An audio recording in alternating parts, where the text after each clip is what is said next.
vamos examinar o que aconteceu com os institutos de pesquisa. É um dos pontos mais discutidos nessa noite ainda é a noite de 2 de outubro. Nós fizemos uma compilação, é nosso trabalho de redação, comparando as últimas pesquisas, ou melhor dito, as mais recentes pesquisas de cada instituto, comparamos ao resultado das urnas. Essa tabela foi elaborada quando 98,44% das urnas do país estavam apuradas. Pode haver alguma divergência ainda porque a votação inteira ainda não tinha terminado. Vamos então ao que nós preparamos para vocês. O resultado com esses 98% e alguma coisa das urnas era de 48,09% para Lula, 43,50% para o Bolsonaro. A diferença, portanto, pouco mais de 4,5%. Estou arredondando, ok? O último IPEC, o de ontem, trazia 51% para Lula, 37% para Bolsonaro. A diferença de 14%, não de 4,5%, que foi a decisão do eleitor. O último Datafolha, também de sábado, tinha 50% para Lula, 36% para Bolsonaro. A diferença também de 14 pontos, e não os 4,5% que saíram das urnas. O IPESP de sábado tinha 49% para Lula, 35% para Bolsonaro, 14 pontos outra vez. A Quest de sábado à noite, 49% para Lula, 38% para Bolsonaro, eram 11 pontos de diferença. O Atlas Intel de sábado era de 50% para Lula, 41% para Bolsonaro, a diferença aí já caía para 9%. Poder Data de 28 de setembro, 48% para Lula, 38% Bolsonaro, a diferença aí no caso, 10 pontos. Ideia, 29 de setembro, tinha 49% Lula, 38% Bolsonaro, 11 pontos de diferença. MDA sábado tinha 49%, eu estou arredondando, para Lula, 38% Bolsonaro, diferença um pouco mais de 8 pontos. E a Paraná Pesquisas da última sexta-feira dava 47% para o Lula contra 40% de Bolsonaro. A diferença era de pouquinha coisa acima de 7 pontos. Por favor, Raquel. Posso começar, já que eu sou a number cruncher aqui? Siga, Raquel. William, é muito interessante você olhar que no voto do Lula ninguém erra tanto.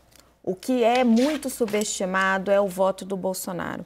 Isso já tinha acontecido em 2018. E aí tem alguns pontos, e não é à toa que a Atlas é uma das pesquisas que mais acerta.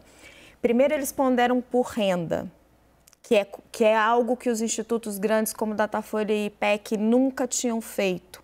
Então, Datafolha e IPEC, até o professor Lavareda falou isso, essa eleição foi tipo a prova dos 9.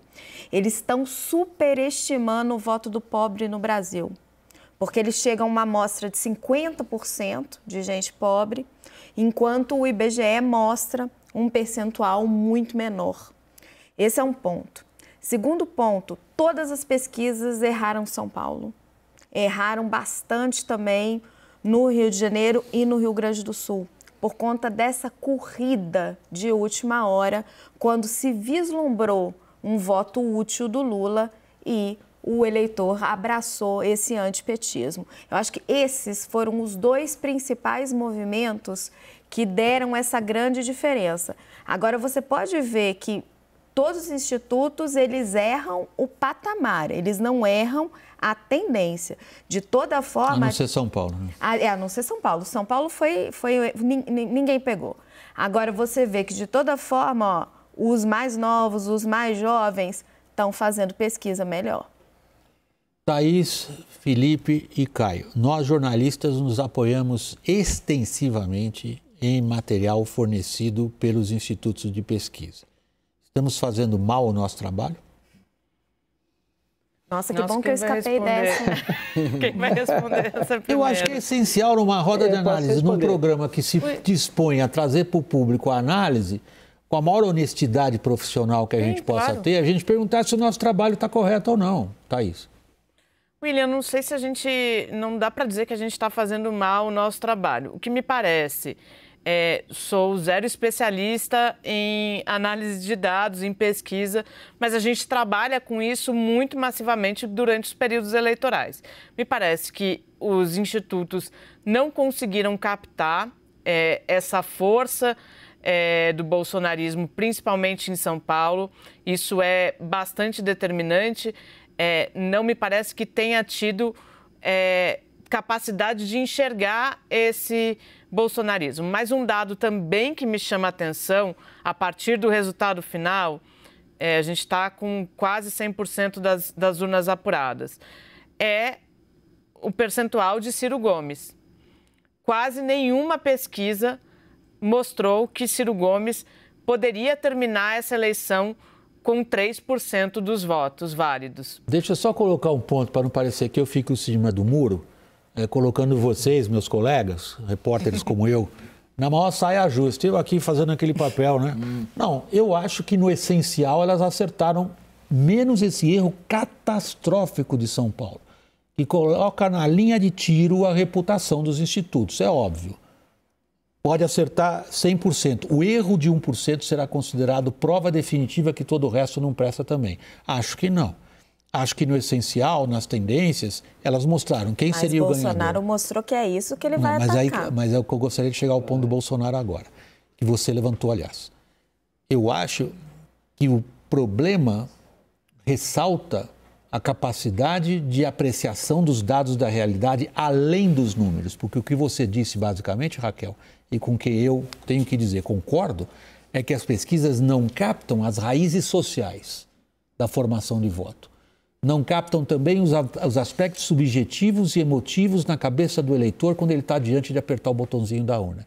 E isso sempre ficará restrito ao campo da análise política. Portanto, acho que a gente vai ter que continuar trabalhando e se esmerando em tentar entender que pesquisas são capazes de trazer as tendências das quais a gente precisa. Acabei meu editorial, Felipe, eu prometo que não falo mais nada. Olha, Vaca, eu acho que o erro, muitas vezes, de muitos comentaristas é cravar o resultado da pesquisa como algo absoluto, algo que vai acontecer, que só vai ser dentro daquela margem. Quem acompanhou aqui o nosso trabalho me viu fazer um exercício, a Mona Lisa até brincou comigo, quero ver qual é o exercício da hipótese do Jair Bolsonaro ir melhor do que as pesquisas estavam apontando. Quais eram os elementos que eu tinha apontado? Ter ali um cálculo errado a partir daqueles dados do PNAD, que a gente tanto comentou no Arena Eleições, quer dizer, haver um segmento superestimado de uma população de baixa renda que votava mais no Lula, etc. Tentar evitar a migração de voto útil para o Lula e, eventualmente, trazer voto útil para o Jair Bolsonaro contra o Lula. E também tinha mais uma questão, agora me esqueci que eu estava falando a respeito, mas, enfim, saber que existem hipóteses ali em torno da pesquisa que são possíveis de acontecer, que tem uma margem ali para acontecer algo diferente daqueles números que estavam sendo cravados. Assim, o voto envergonhado, que muitas vezes eu considero mal chamado, porque é o voto não captado.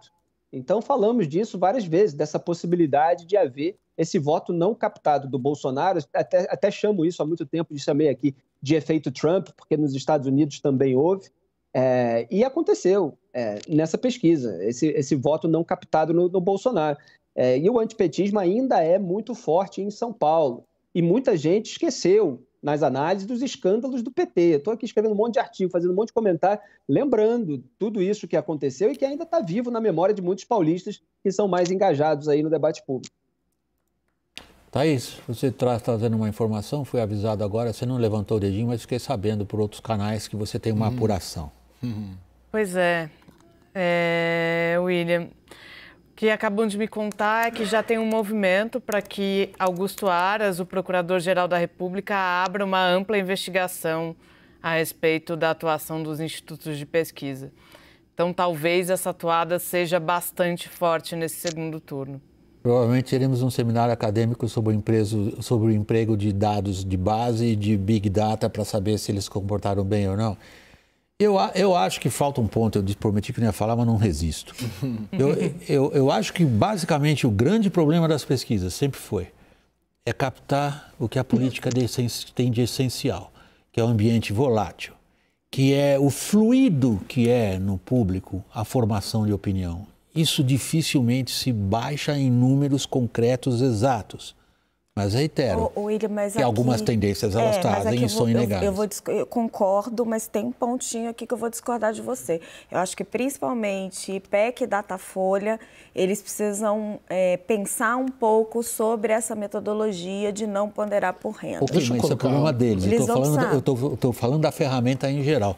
Não, o que eu queria colocar? A pesquisa não capta resultado, mas ela capta tendência. Agora, você vê na véspera uma aposta em 14 pontos de diferença e a urna dá 5, algo está errado. Né? Para alguns institutos. Para alguns institutos. Não erraram. E o instituto que mais se aproximou... Mas são o IPEC e Datafolha, que são os dois institutos mais tradicionais. Sim. E esse erro não está acontecendo só agora. Por isso que eu falo que eles vão ter que olhar a metodologia. E o instituto que foi mais, vamos dizer assim... as pessoas mais tiraram sarro foi o que mais acertou, que foi o Paraná Pesquisas e o Atlas. Mas o Paraná Pesquisas, ao longo de toda a campanha, foi motivo de tiração de sarro, porque era o instituto contratado pelo presidente. Hoje à tarde eu conversei com uma fonte muito próxima ao presidente, estava lá votando, inclusive, que me falou que a diferença seria de 5 pontos. 3 da tarde, mais ou menos, a hora que eu fui votar. E a diferença foi de 5 pontos. Então, o próprio... E isso era baseado nesse instituto? Isso, que é quem faz a campanha do presidente. Isso eu acho muito importante, porque... Eu acho muito complicado defender esse ou aquele. Não, eu estou falando pelo quadro que a gente mostrou ali. Eu estou falando ali, o que mais acertou foi Paraná. Os institutos têm históricos de muitas outras pesquisas e relacionamentos com políticos, etc. Eu acho que não dá para... Não, eu estou falando que a gente exibiu. Para falar isso não, cara. A gente exibiu... IPEC, Datafolha, 14 pontos de diferença, a urna deu 5. E nós exibimos, acho que os dois melhores foi o Atlas e o Paraná, que são os dois que mais se aproximaram. Eu estou falando que a gente exibiu, não estou entrando em... lá no Acre, em 98, foi... Não, estou falando o que a gente mostrou. Eu só posso falar como repórter velho que eu sou. Estou com 52 anos de carreira, 31 na reportagem. O que falta é reportagem, né, Thaís? Felipe... Ficamos por aqui? Não, como assim? Como assim que falta reportagem? Dá uma... Porque eu acho que a reportagem é a essência do jornalismo e ela é que capta realmente o que acontece. E lugar de repórter era na rua. Sim, não, na rua, e essa eleição... Não no sentido demitido, tá? Mas sim destaque. Tá. Ô, William, e essa eleição, a gente falava bastante disso, eu conversei bastante disso com a Thaís também, durante a campanha. Poxa, todo dia uma pesquisa, a gente virou, né, analista de pesquisa, porque nunca teve tanta pesquisa como nessa eleição. E a tendência é ter cada vez mais. Todo dia tem uma pesquisa. Daí fica lá, agora o recorte. Você está bravo com isso? Não, acho que... Eu acho que você gostaria mais de estar na rua, eu entendo. Certamente. Bom, não, mas a gente apurou muito, Caio. Não, apuramos. Vamos defender aqui, vai. Mas a gente teve que virar nessa eleição. Você, Thaís, Felipe, a gente correu nessa apuração um monte. Todos. Vamos continuar. Tem muito trabalho pela frente, tem um público esperando de nós o máximo de desempenho possível, que é o que a gente promete já de saída. Então eu queria agradecer aqui a Thaís, Arbex de Brasília, o Luiz, o Felipe Moura Brasil, lá do Rio de Janeiro. Desculpa, Felipe, estou ficando cansado e confundindo o seu nome, peço perdão.